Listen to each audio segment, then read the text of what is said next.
Okay.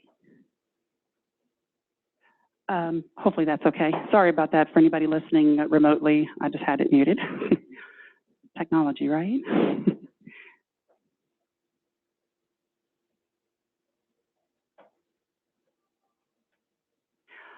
For today's meeting, you're eligible for 1 hour CPE, and the way we have it set up right now is if you need to get a certificate, just email me directly and I'll be happy to send you one. As far as OWASP and then our chapter, everything we do here is free of charge, including anything, the resources and stuff that are provided with OWASP. However, what we like to do is if you want to provide or show support for OWASP, there's several ways to do that. There's volunteer opportunities, whether you want to get involved with our chapter leadership, being able to speak at any of our events like here at the chapter meeting, and getting involved with any of the local events that we may have going on. Also, if you shop with Amazon, there's the Amazon Smile, and so if you choose OWASP, a portion goes towards OWASP. And if there's any donation that you have, it's this. We are a 501c3 organization, so it's tax deductible. As far as OWASP membership, again, you do not have to be a member to participate in any of our events. However, to give back to the community, so to speak, we do have, there's individual memberships offered as well as corporate and then student memberships. And you can go to austin.owasp.org and you can find out more information there. Paul Griffiths, he's our membership coordinator, but he's not able to make it today, but you can reach out to him if you had any questions about membership. As far as mailing list goes, we do have a Google Groups mailing list, which I pretty much just use just to send announcements of events. So if you haven't already done so, you might want to join it. You do not have to have a Google email account to sign up for it. So, but if you did not want to sign up, you can always go to our OWASP wiki page, austin.owasp.org, and we'll always have the upcoming events listed there. For the study group, every Thursday there's a study group here at National Instruments at Building A, and my understanding is they're just now beginning a new one, which is going to go over the LASCON challenge.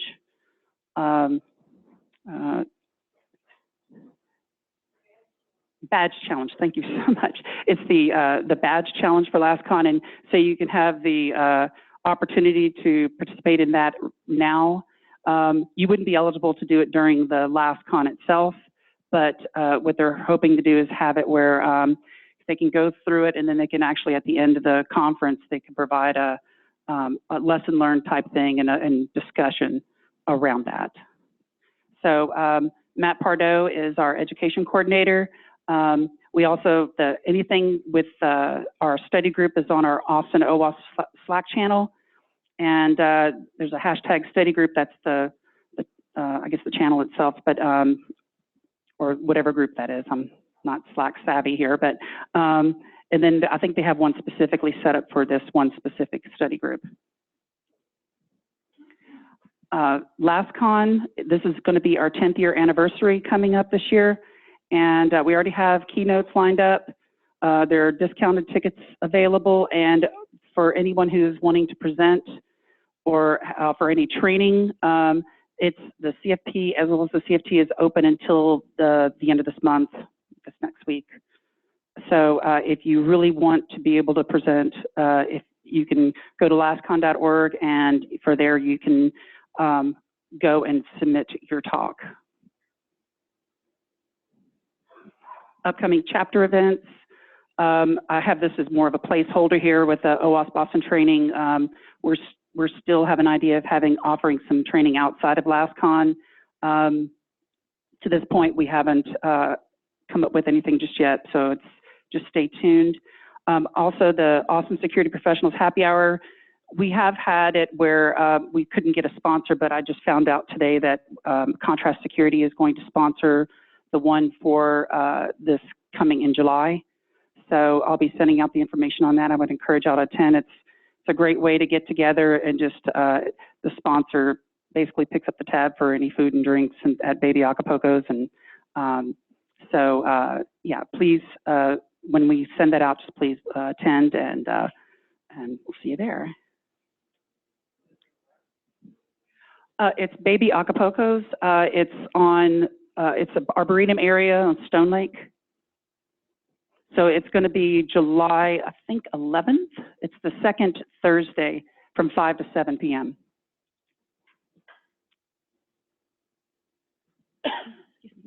Other upcoming local events, I have a few of them listed here. That's pretty much from the ISSA calendar.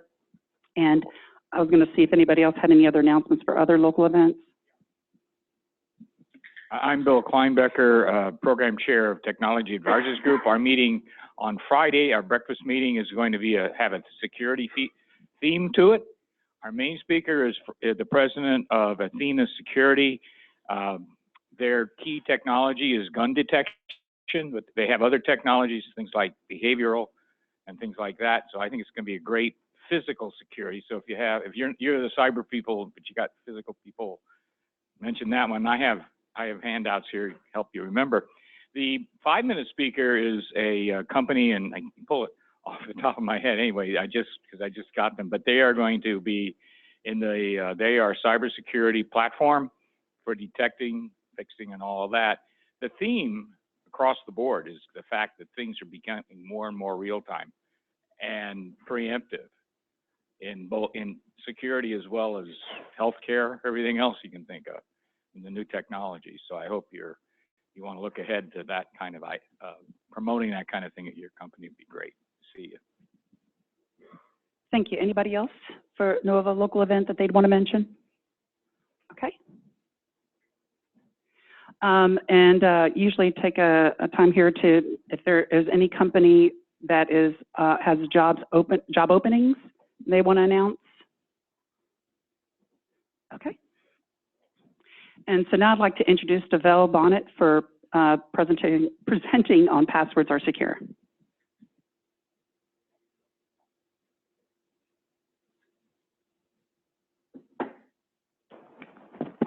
Okay. And where's this?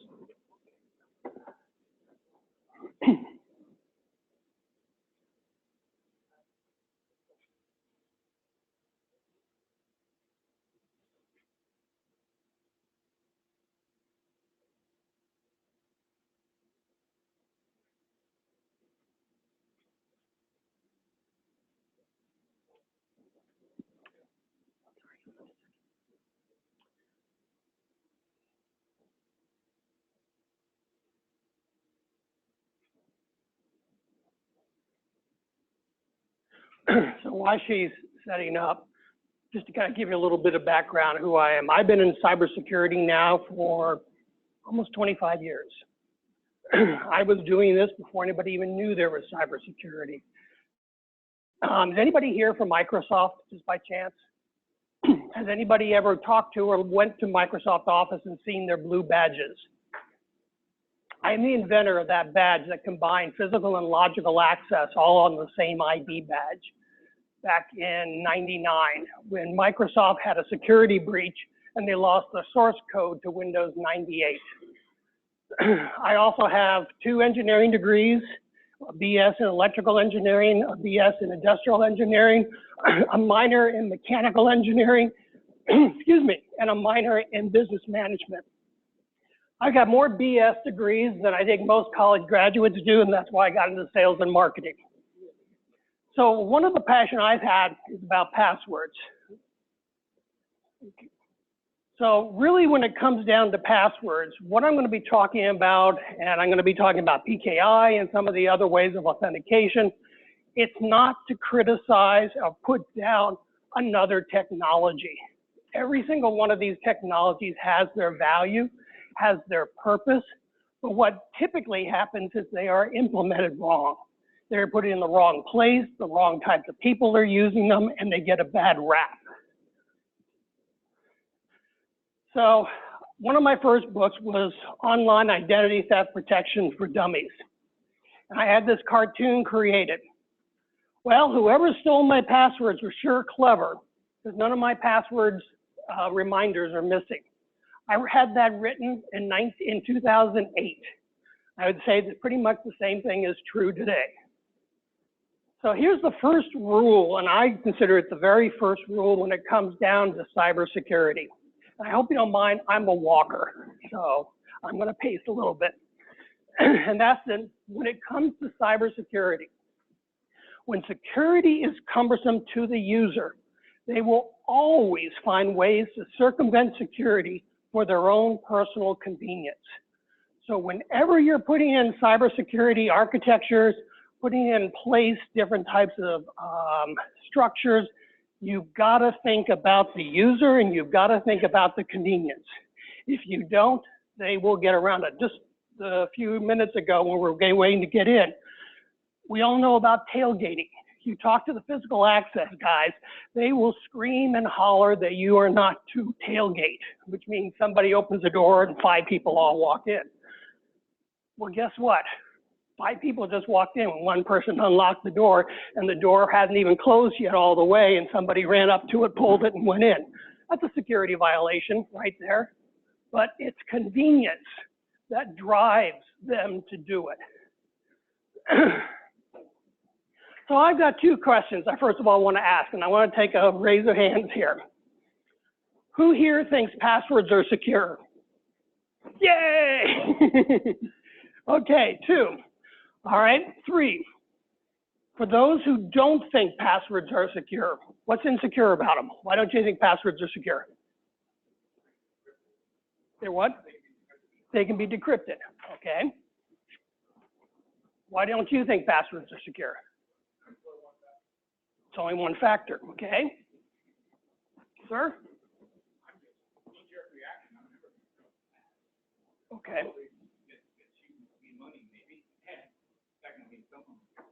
Okay. Okay. Okay. Anybody else have another reason? Yes. It can be stolen? Okay. Here's another question. Would it surprise you if I was able to tell you that passwords can be more secure than biometrics and PKI?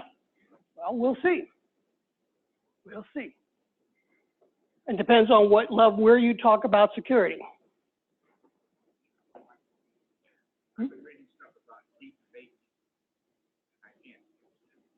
Okay. So when we come to passwords, there's the elephant in the room that nobody wants to talk about. And that is, would you believe that most of the cybersecurity that we have in place at the very front end is non-existent? So much security is put behind the firewall. But how do you know the person in front of the firewall is who they say they are? How do you know the computer logging in is who they say they are, the people? So much is put on behind the firewall, but not in front of the firewall. And to me, cybersecurity starts when you first turn on that computer. Companies put the weakest link of security in charge of their network security, meaning the user, the employee. Employee-generated passwords, employees doing things, employees tailgating, all these different kinds of things. So IT can have all these great policies, but if the employee is circumventing them, what good are they? They look good on paper. And I hate to say this, and I guess maybe as an engineer I can criticize engineers, but sometimes the IT people are their own worst security enemy in some of the policies and procedures that they put in place. You know, it sounds great to be able to go and say, we're going to change your passwords to 12 characters. We're going to go and have you change your passwords every 30 days. We're going to go and do something else with the passwords. But they don't think about, again, the user's experience. And what's going to happen with that is that they're going to circumvent it. A few years ago, when I started my company, we hired a marketing firm to help us get our brand and business known about. And the gentleman there, the president of the company said, you know, I've got a great security policy. I tell all my employees that they can't go and write their passwords down in books, and you can go and check anybody's office and they will all be compliant because I have put it on paper. So I bet him a dinner at Ruth Chris that he had to point me to any office that he wanted to, a cubicle. It had to have somebody, of course, occupying it and using it. It couldn't be an empty cubicle. And give me 5 minutes. And if I can find their passwords, I get a free dinner. So after ordering my medium steak from on his, the password was written on a Post-it note stuck underneath a Kleenex box. And the only reason I knew something wasn't right was where the Kleenex box was located. And we know that, you know, you like to think of your cleaning crew and people who come into your office all have security clearances or at least are honorable people. But the dark web now is such that, and where the hackers are, cleaning crews are going into offices with their cell phones, with the little camera on there, finding all your passwords, finding all the Post-it notes, taking pictures and selling them on the dark web. That's how easy it is. So we don't have a password problem. What I'm going to say, and I think what I heard from everybody here and what they gave up as an example, they were all password management problems. That to me is where we have the big disconnect. So everyone wants to go and blame passwords. I want to blame password management. Using the same password everywhere. That's not a password problem, that's a management problem. Writing passwords on sticky notes, management. Picking weak passwords, management.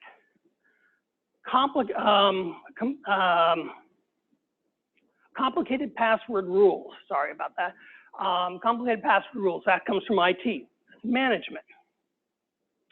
And unencrypted password data files. How often have we heard of a company getting hacked and having all their passwords stolen and their files weren't even encrypted?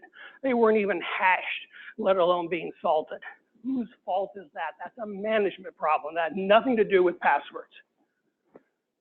So you hear on the news, you hear different people talk about, well, what we have to do is kill passwords. You're never going to kill passwords. We are not going to kill passwords, and they will never go away. And here are just 3 reasons why. First of all, they are part of the 3 factors of authentication. They are in the knowledge base. You're not going to kill one of the factors to only have 2 factors of authentication from 3. Not going to happen. They are cheap and they are easy to use.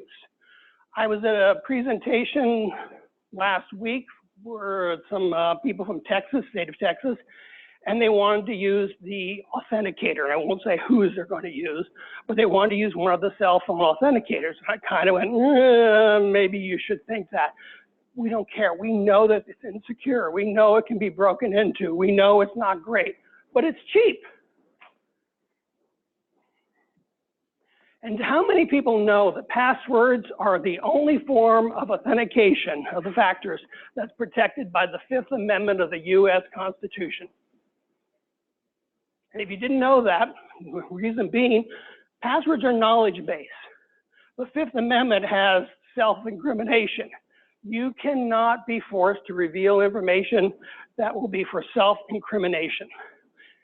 Yes?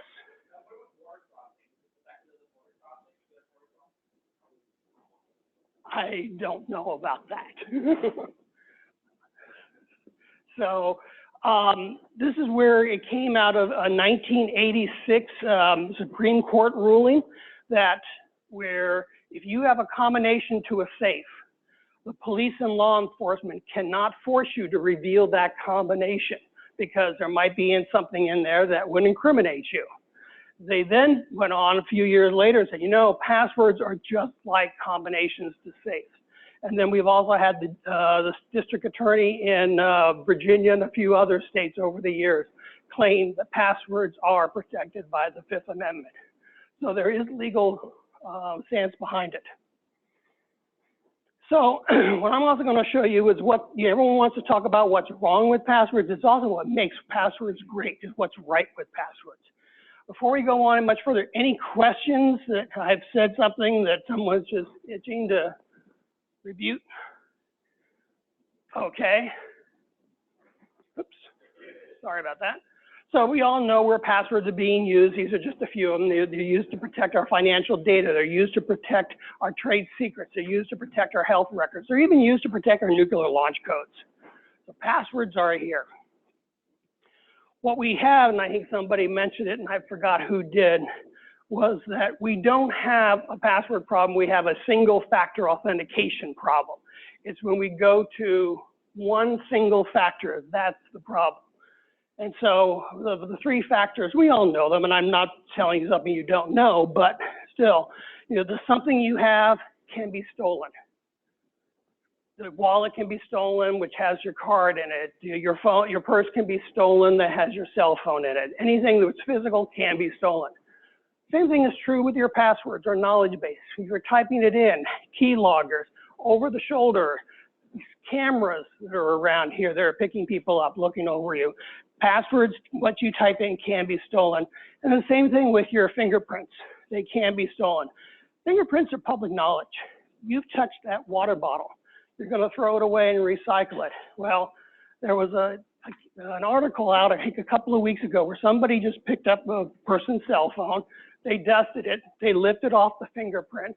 They then put the fingerprint to Photoshop, went and printed out a 3D image of the printer using one of those 3D printers, and then placed the image on top of the scanner of a Samsung phone, and they were in. The Ohio police have found a way that they can dust a fingerprint, or take a fingerprint, put it into the computer, print it out on a magnetic type ink, and they put that fingerprint onto the sensor of the smartphone. They're in. Hello got breached with their 3D facial recognition, I think within 2 weeks. They were hacked. I think just about every single biometric symbol out there has been hacked one place or another. So here are also some misunderstandings about multi-factor authentication. Maybe some of these you already know. Maybe I will have something you didn't think of before. First of all, multi-factor authentication is taken from the gatekeeper's perspective. So if you are going into a government facility and the officer there to let you into the gate is saying, okay, I need to see a form of identification. I need to see a driver's license or a passport. And you said, well, I've got a library card. I've got a credit card. I got a cell phone. I've got this. Doesn't matter how many things you have. It's what that officer is saying he needs from you. So he is the gatekeeper. He is going to determine what he is or is not going to accept. And in logical access, cybersecurity, the gatekeeper is obviously the computer. Multi-factor authentication is who, have, and are. There are only 3 factors of authentication. I have seen location coming out. I have seen behavioral coming out. Those are not factors of authentication. Behavioral is just something you are. So those are more of additional assurances, but they are not factors. 2 steps. 2-step logon is not necessarily a multi-factor authentication solution. This is where you might get an SMS text message. Here is your code. So you go to your computer, the gatekeeper, type in my password. I get my code. Type in my code. It's something I knew, the password. Oh, it's something I knew, the code. That was a double single factor of authentication, or a 2-step process, but it was not multi-factor. Multi-factor authentication requires, by definition, to be using 2 or more dissimilar factors to authenticate. So what are some of the authenticators? We just talked about SMS. It's a 2-step. It's not MFA, and NIST is also has declared it to be banned because it has been hacked. Cell phones are not secure. We know that. Smartphones.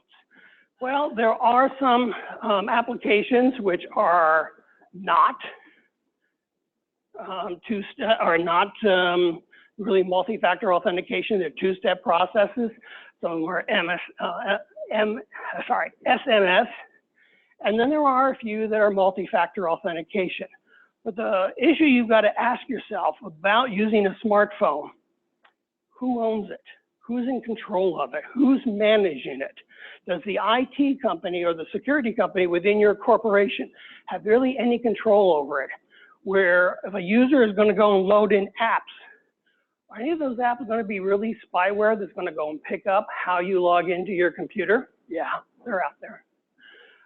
If the person leaves the company, are they taking the means of how you authenticate into the network with them?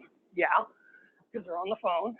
And if IT or HR doesn't get to it soon enough, they take them off of the network, or is there a backdoor vulnerability that you've left open? So you've got to manage that. Where if you had an ID badge, we all have ID badges. If you leave the building or leave the company, HR is going to take that ID badge away from you. You have nothing now. OTP, one-time passwords. These have been around for a long time. We're all familiar with the RSA version. You know, it was hacked a while back, and they got the seed to go and come up with the code for the one-time passwords.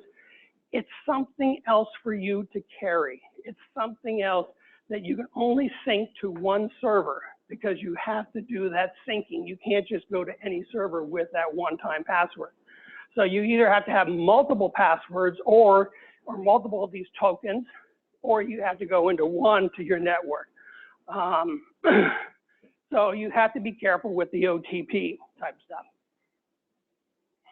Public key infrastructure and certificates. I'm going to do a topic change. Wizard of Oz. PKI, keys and certificates, oh my. Okay, so public key infrastructure. It is an infrastructure. It is not a component. It is not a technology on its own. It is an infrastructure of multiple things. It is asymmetric and symmetric encryptions. Why? Because there are strengths in symmetric encryption. There are also weaknesses in symmetric encryption. But then the strengths in asymmetric encryption counter the weaknesses of symmetric. So you now are taking different technologies and putting them together. So you take the strengths of each one to go and counter any weaknesses of another. That's a true infrastructure. You've got hashing. You've got key management. You've got registration authority, certificate authority, central directories, central management, validation authorities, on and on and on. It's pretty complex in what all you have to put together to make PKI really work and manage it. And it uses smart cards and tokens, things like that. And of course, part of whole MFA. But certificates can be weak. And they can also wreak a lot of havoc onto a company. This is not something that I knew about it, but I didn't want to make it something that I'm saying. I'm using the Poneman Institute as well as Key Factor that did a 2019 report out there. Here's just a couple of things that came out about certificates. Over 83,000 different keys and certs are within an average company. 73% are aware that failing to secure these keys will undermine the trust of their company. 74% say digital certificates have caused unauthenticated downtime and outages. 71% don't even know where all the keys are. And that's the problem with digital certificates. They don't know where they all are. They're all scattered all over the place. Now, there are programs that are trying to put them all together. There are programs that are looking across the whole network to find things. I mean, where things are getting into that, where you have some of the Internet of Things. Internet of Things scares the bejesus out of me. And I'm sorry, but it does, and so does artificial intelligence, machine learning, because while it all sounds great at what you can do, because of my years of experience with computers and software, security is the last thing people think about. It's an add-on, it's a plug-in, it's an afterthought. And when you start getting into some of these more advanced things, you're going to have a lot of trouble. There was a hotel that got breached, lost all of their records of all of their guests. There's credit cards, their addresses, their names, all their personal information. How did they get in? Through an aquarium. Somebody had the great idea, let's go put the aquarium sensors onto the network so we can monitor the temperature for the water for the fish. And by doing that, the hackers were in the lobby, they caught that, and they were into the databases of all their guests through the aquarium. Here was something that I was a little overly surprised. The average cost of an organization for an unplanned outage of a certificate, and that means where one has expired. If you're not up on, you know, certificates have a life cycle, 2 years, 1 year, whatever it's going to be. And if they don't manage that, all of a sudden it will go out and people can't get into their stuff. It's costing them over $11 million per incident for some of these organizations when they have an unplanned certificate outage. I'm not going to go through how they came up with those numbers. You can get the report, it's at the bottom there. And also the high cost it is to manage digital certificates and PKI within a company. So what makes PKI secure? Any ideas, any questions or comments? What do you think makes PKI so secure? Someone, I mean, you even talked about, you thought PKI was secure. No? Okay. Separation of keys? No. Oh. So, no, that isn't it. Well, let me go through them. First of all, it's not the algorithm. Everybody knows the algorithm. It's not how the keys are generated. I don't care if they're elliptic curve cryptography, if it's RSA, whatever.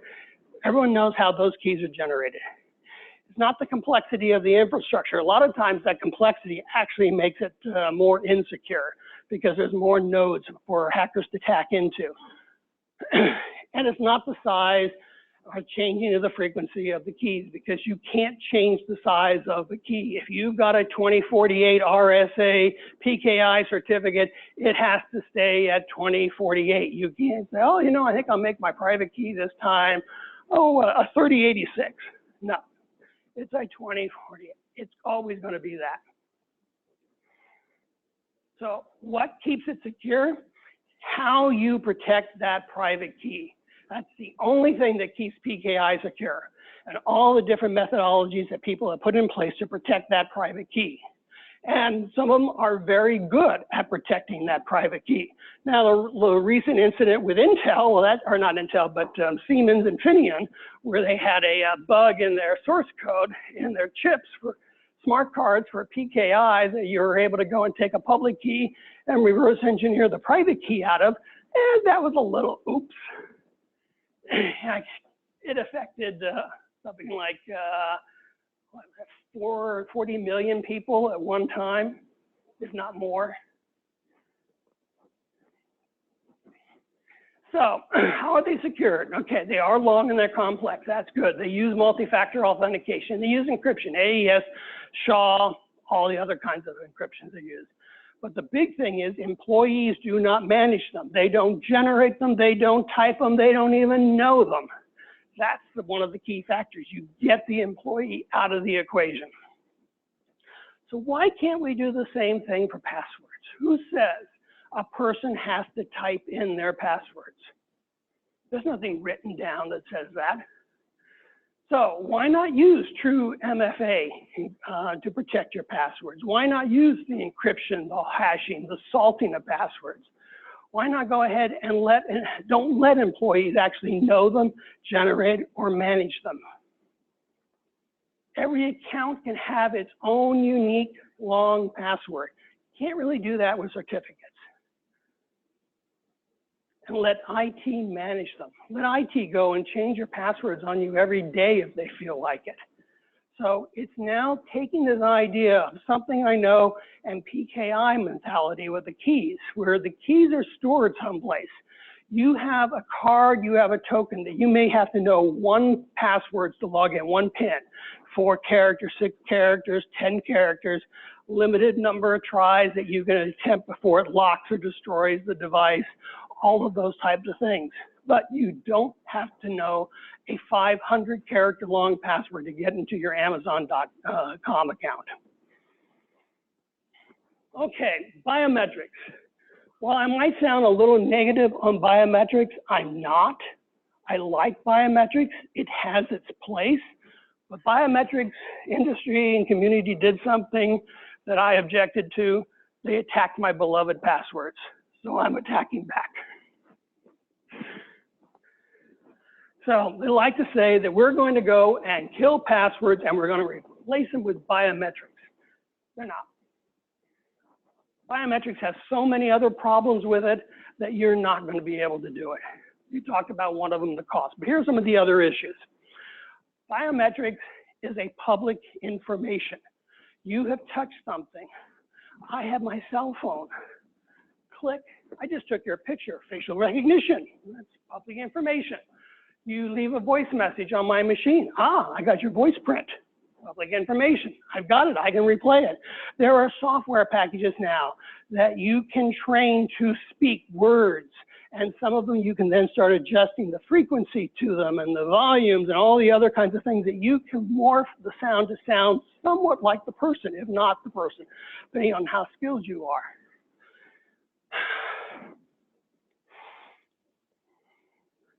The more that they try to make biometrics unhackable, the more expensive that device becomes.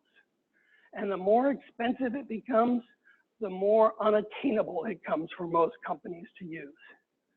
Now, there are places to use it, yes, but it needs to be combined with another factor. It is not going to be a standalone factor.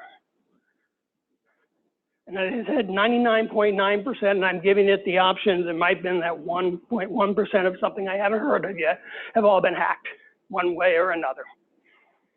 Hackers are very, very clever if you've worked with them. They're not these little script kiddies anymore. I mean, there are some of those, but these are nation states.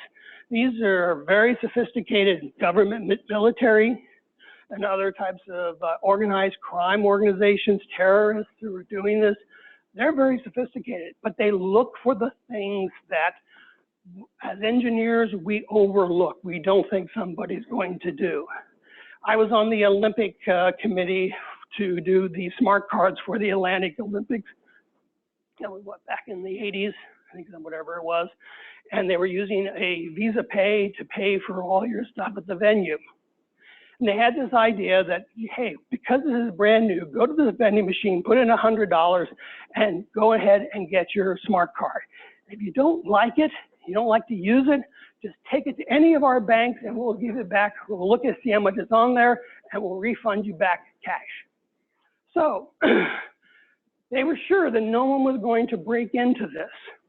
They didn't break into the technology. What they did, they picked somebody's wallet.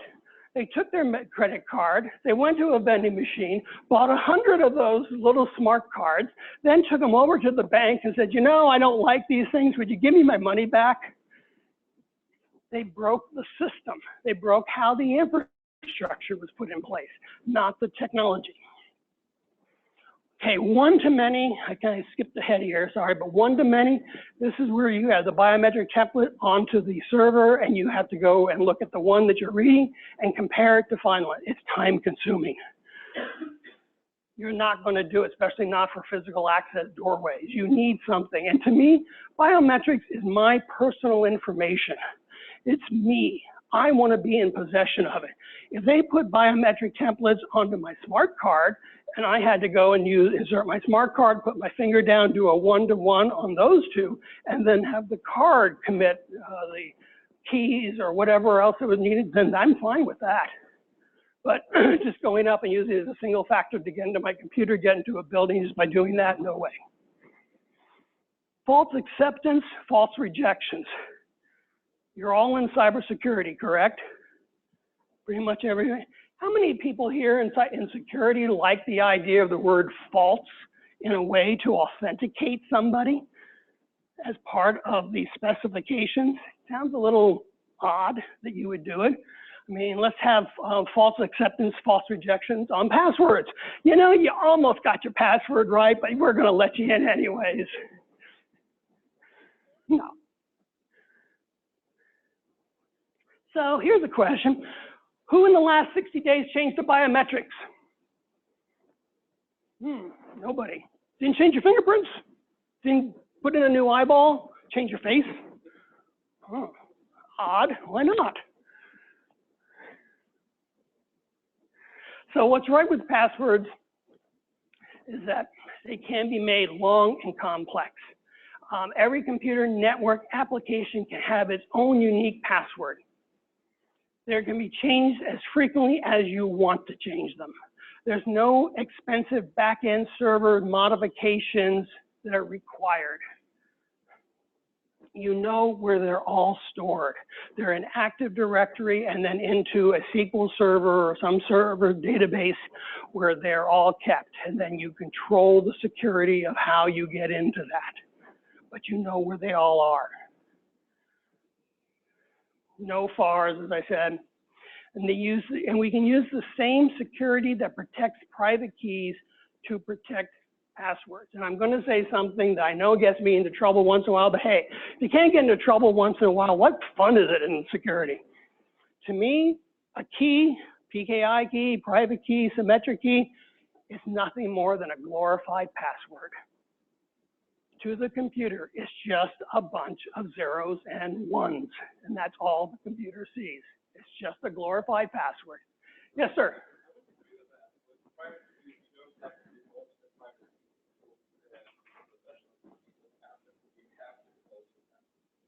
Why? Why do you, okay, why can't you have a portion of the private key or the password calculated as being correct and then send off another code to it? I know what you're saying, and in most cases, that's how passwords are used, but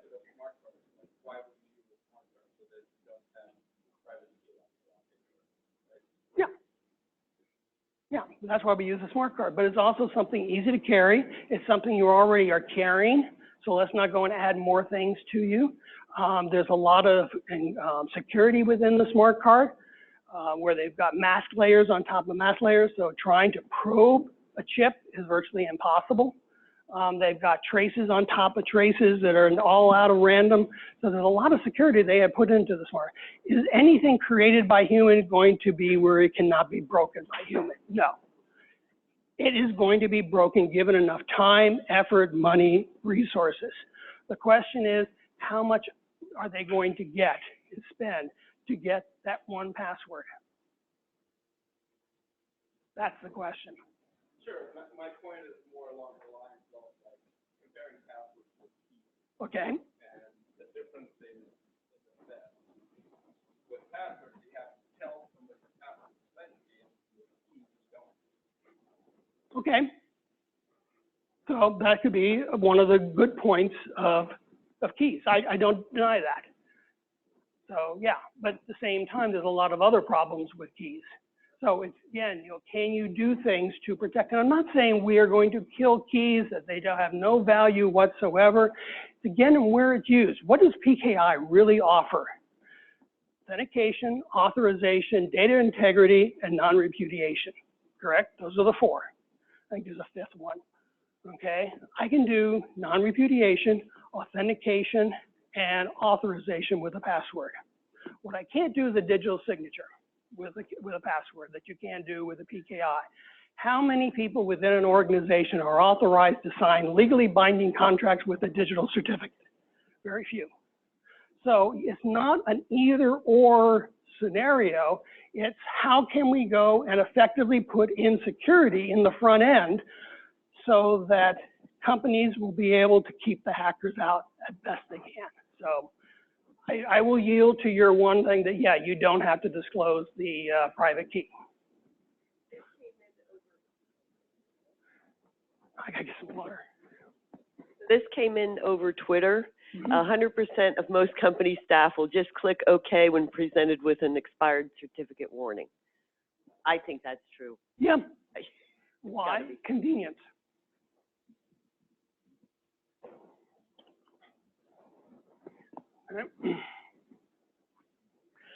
Okay, so we're getting time to run out, so we're going to do another change of topic. Time to wrap this up. Probably all have had lunch. You probably like these little puppies ready to take a nap. So here are the 10 points I was trying to make through this whole presentation. First, what was the first law of cybersecurity? Anybody? No one remembers the first law of cybersecurity? Yes, sir.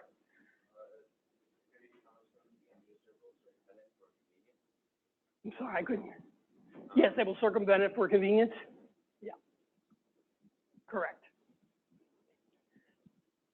Passwords versus password management. Password as an authentication method is secure. Password management is not secure. That's what needs to be fixed. Clean up some of the MFA misunderstandings that people have had. One-factor type of authentication is not better than another. Passwords are not better than biometrics. Biometrics are not better than a smart card. A smart card is not better than a password. They are all have their own pros and cons to it. And like any infrastructure, you take the strengths and you meld in something else whose strengths counter those weaknesses of the first one. We had to kill one FA, single factor authentication, and implement true multi-factor authentication. As I said, certificates are glorified passwords. I know people love that one. PKI is not without its own problems and challenges and issues. Secure passwords like you secure keys. Biometrics cannot replace passwords. We're not going to kill passwords. And I'm hopeful that I convinced you a little bit in what I've said, especially to the gentleman in green in the back who's looking at his phone, that passwords are secure. So, from the Guardians of the Gateway, this is a blog. It is a story blog on cybersecurity. And what our password concierge likes to tell everybody about the 4 pillars of cybersecurity: compliance, convenience, security, and economics. When you are putting in cybersecurity, you have to keep these 4 pillars in mind. And just so you know, the other 5 characters, or 6 characters at the bottom, is the networker, the security enforcer, the networker, the fixer, the integrator, the installer, and the suit. And I know some of you are kind of looking at what are these. These are my creations. I have done so many blogs, white papers and all on cybersecurity that nobody reads. They're all long. So I decided to create a graphic story, episodes, every week of these 5 characters who, well, starts off with the password concierge. She was to be betrothed to her lovely fiance, Blade, who got wiped just before their merger. Not marriage, but merger. And she has now put a group of people together to help her secure their company's network. And we have taken the hero's journey. And if you're familiar in story writing, the hero's journey, that's Star Wars. These characters are all Star Wars-esque. They're not Star Wars characters, obviously, but they are people who are like, oh, I can't do this. How can I do passwords? Oh, this isn't secure. And the password concierge is the Obi-Wan or the Yoda who guides them through. The suit, well, he's kind of like 3CPO. Kind of like, oh, we can't do this. This is warning. No, this is going to cost too much. Oh, you know, be careful, danger, danger, that whole thing. We have the other character who I don't show here, Dark Cyber, and that's who they're all after. And so it's a story that we talk about how to secure networks. And at some point, I'm going to be looking for people to help come up with more episodes and what we can write about. And it's designed to teach people about cybersecurity in short little segments to help them understand it. So here's kind of all this is my last slide. This is who I am. This is kind of some of the things I've done. And I'm now ready for all the questions.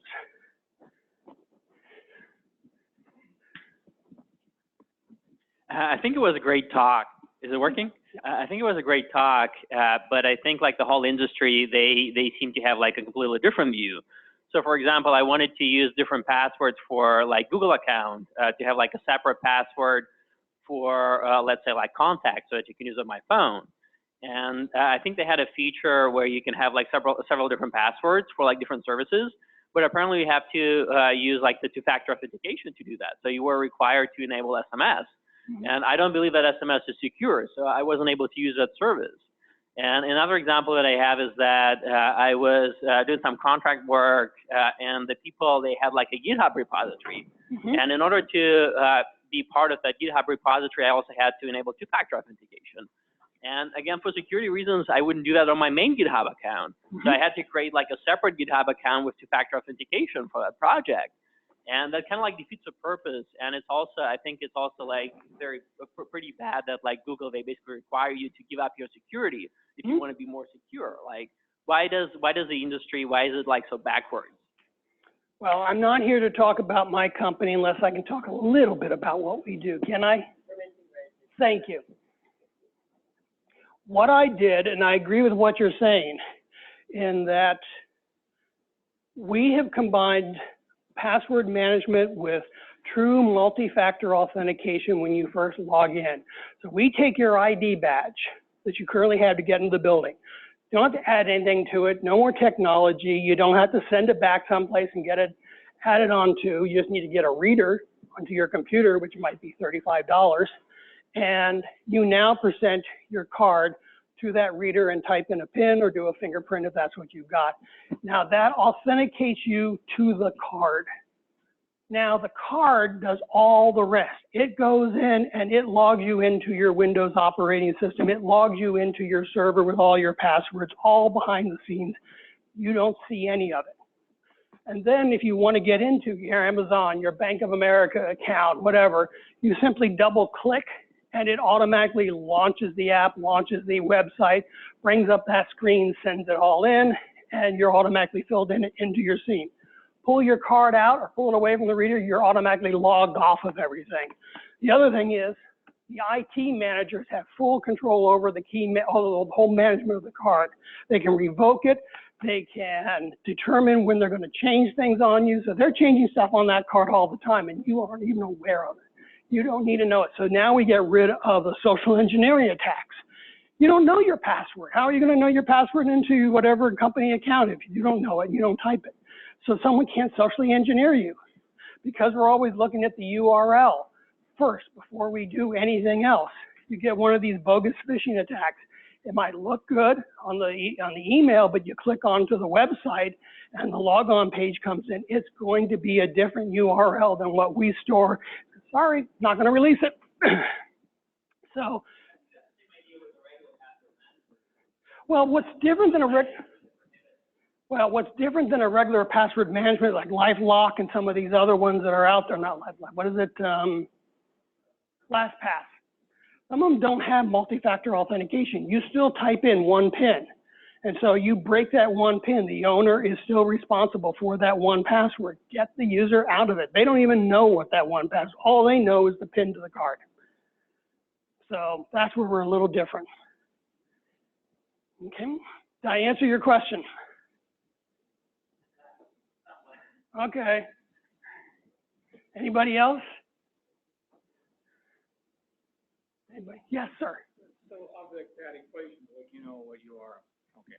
Of that equation, what you know, what you are, et cetera, all you'd have to take out is what you are for the user. In other words, it gets replaced by what you are by your manager. In what way? I'm not following you. I'm trying to get the difference. So you've been throwing a lot of different ways to look at how you would solve it. I was trying to find an easy way.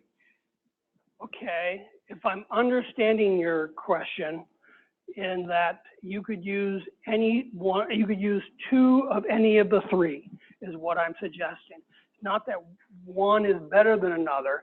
You need to use a card and a PIN, something you have, something you know. a card and a biometric, something you have, something you are. You can use a PIN and a biometric. You can use a PIN, biometric, and card. It's just putting together 2 or more of those factors together. So it's not the other issue is authorization rights, which is has generally been managed. Yeah, that's generally managed by the IT administrator who has authentication rights. And so again, you set up different user groups as to what they can and can't do. And IT needs to go and block out who can get into different things. Not everybody needs to have administrative sites or administrative rights. They shouldn't take them out.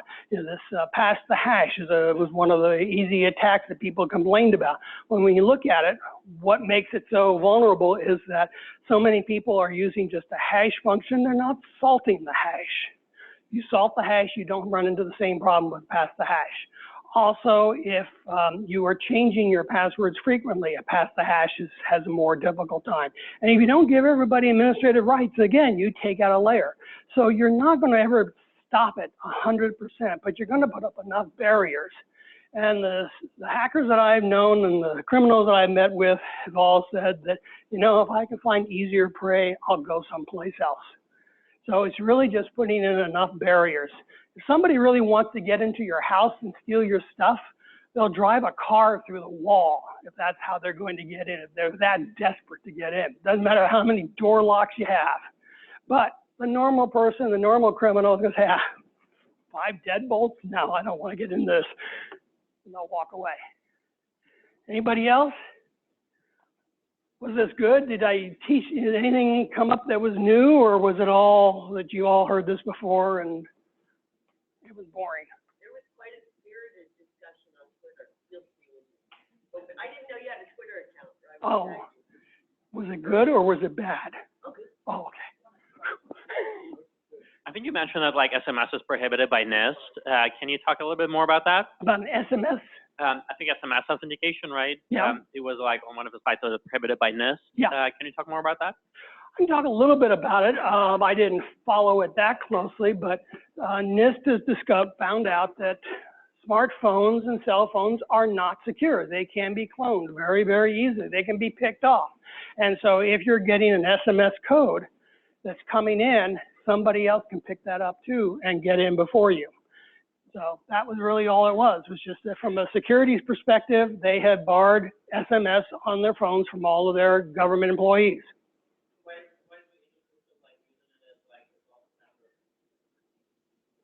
Why is it all what?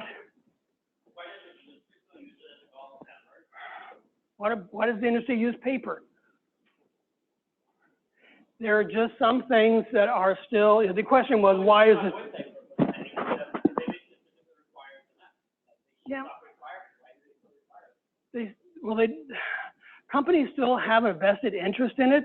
Companies don't want to rip and replace what they've already implemented, the cost in there. They don't know what else they can do as an alternative to an SMS code. They've already, you know, it's a number of different things. It's not always a technology issue. It's a financial issue. It could be the suit who's going in there and say, look, we've already got this in place. It's good enough for me right now. I don't understand any of this technology, but hey, it's good enough. It's keeping the guys out, so I'm happy with it until something happens. Okay, did that help?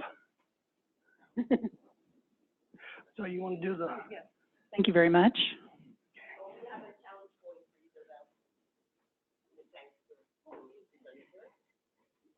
And he also brought a book as a giveaway, and so Chris Rocha.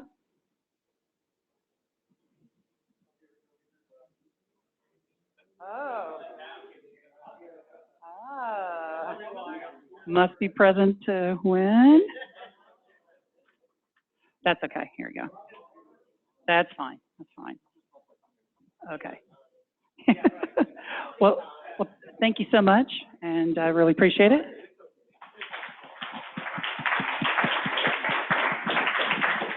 And thanks everybody else for coming out, and we'll see you next month.